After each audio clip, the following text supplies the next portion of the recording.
Welcome to today's Explainer. We're diving straight into one of the most fiercely debated yet completely misunderstood military clashes in Indian history. Picture this, it's 1576. We're standing on the scorching yellow soils of Haldighati in Mewar. This right here was the stage for an absolute epic showdown between two towering historical figures. You've got the Mughal Emperor Akbar on one side and the Rajput warrior king Maharana Pratap on the other. It's a story packed with incredible tactical genius, literally unimaginable bravery, and a historical narrative that, well, according to our source material, has been completely flipped upside down over the centuries. Let's get into it. Now, to really appreciate what went down here, we have to look at the sheer numbers. I mean, it is a classic, almost impossible David versus Goliath scenario. On one side, you have Akbar's colossal Mughal army. We're talking 80,000 highly trained soldiers, heavily equipped with massive artillery cannons. They had 3 times the number of war elephants and way more horses than Pratap's entire force. And, as if that wasn't enough of a blow, Akbar had this devastating psychological weapon up his sleeve. Maharana Pratap's own brother had actually switched sides to join the Mughals. No way, right? Then, on the other side, you have Maharana Pratap standing there with just 20,000 Mewar troops, armed basically with swords and spears. So just looking at that staggering mismatch on paper, it seems totally inevitable that an 80,000-strong army would just crush those 20,000 troops in a matter of hours, right? The sheer volume of weapons, troops, and resources heavily favored Akbar. And yet, the outcome of this clash was anything but expected. So the absolute burning question we need to unpack in this explainer is, how exactly did the underdog survive? Really, how did Maharana Pratap manage to walk away from this seemingly impossible situation without completely losing his kingdom? Well, to understand the immense pressure Pratap was under, we gotta step back just a few years. Back in the 16th century, Akbar had already conquered massive chunks of India, swapping out local flags for the green banner of the Mughal Empire. But Mewar remained fiercely independent. Then, in 1568, Akbar launched this devastating surprise attack on Mewar's capital at the time, Chetak. Guys, it was an absolute massacre. Tens of thousands of people lost their lives, soldiers, innocent civilians, with many women tragically committing jahar, which is self-immolation, just to avoid capture. Mewar's ruler at the time, King Uday Singh, along with his family were safely evacuated to a new capital, Udaipur. But that horrific trauma, it deeply scarred the young Prince Pratap.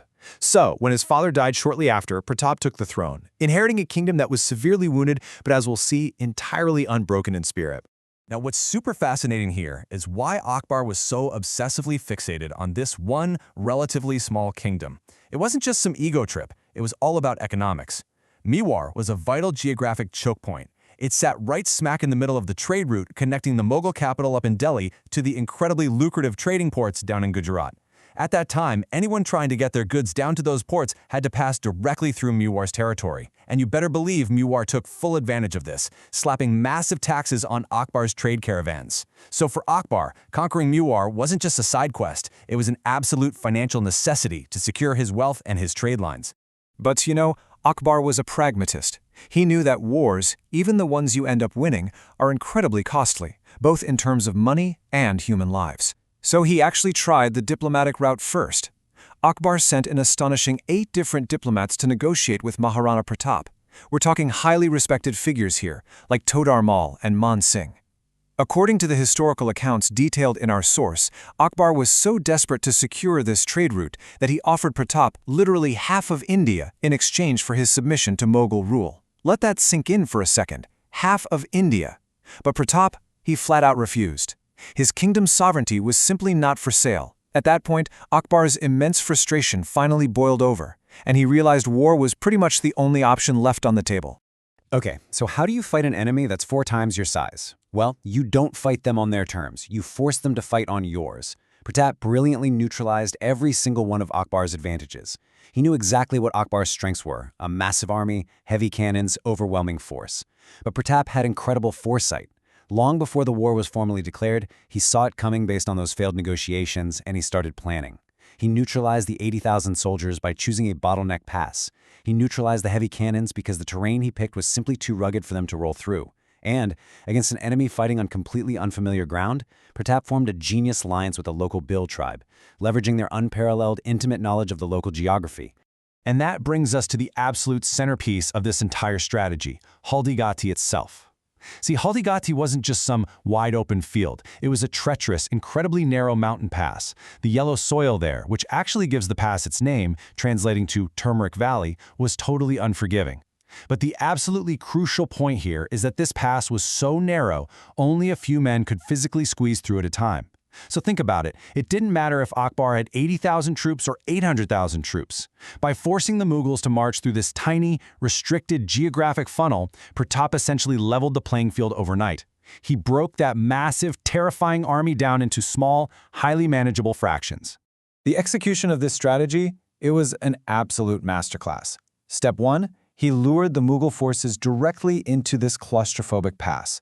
Because the terrain was so rugged and tight, Akbar's terrifying wall-shattering cannons, the X factor that had completely destroyed Chittor years earlier, they had to be left behind. They literally just couldn't fit.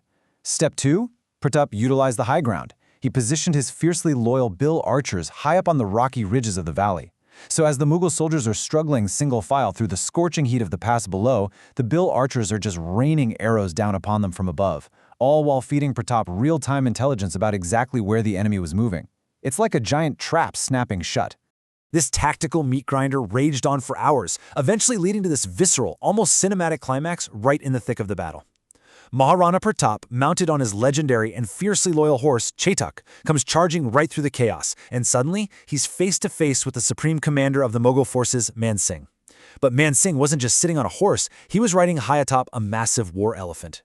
What happens next is wild. In an incredible display of combat training, Chetak actually rears up, striking the elephant's head with his front hooves. He hits it with such a violent jolt that Man Singh completely loses his balance and crashes down to the ground. But man, here is where the story takes a really tragic, heavy turn. Back in those days, war elephants were often equipped with massive, razor-sharp swords literally attached to their trunks. As Chetak struck the beast, the elephant's trunk swung wildly, and the blade severely severed one of Chetak's legs. With Man Singh on the ground, Mughal soldiers immediately started swarming toward Pratap. Now Chetak, despite losing massive amounts of blood and effectively running on just 3 legs, somehow understood the immense danger his master was in. This incredibly loyal horse turned and sprinted away from the battlefield, carrying Pratap for a grueling 5 kilometers. 5 kilometers, bleeding out, without ever stopping. And this leads us to perhaps the most legendary moment of the entire battle. Actively pursued by Mughal forces on horseback, Pratap and the bleeding Chetak suddenly found themselves completely trapped by a wide, roaring river gorge. With a severed leg, Chetak summoned an imaginable burst of strength and leaped an astonishing 27 feet right across the gorge. It was an impossible physical feat. The pursuing Mughal horses, they couldn't even attempt the jump.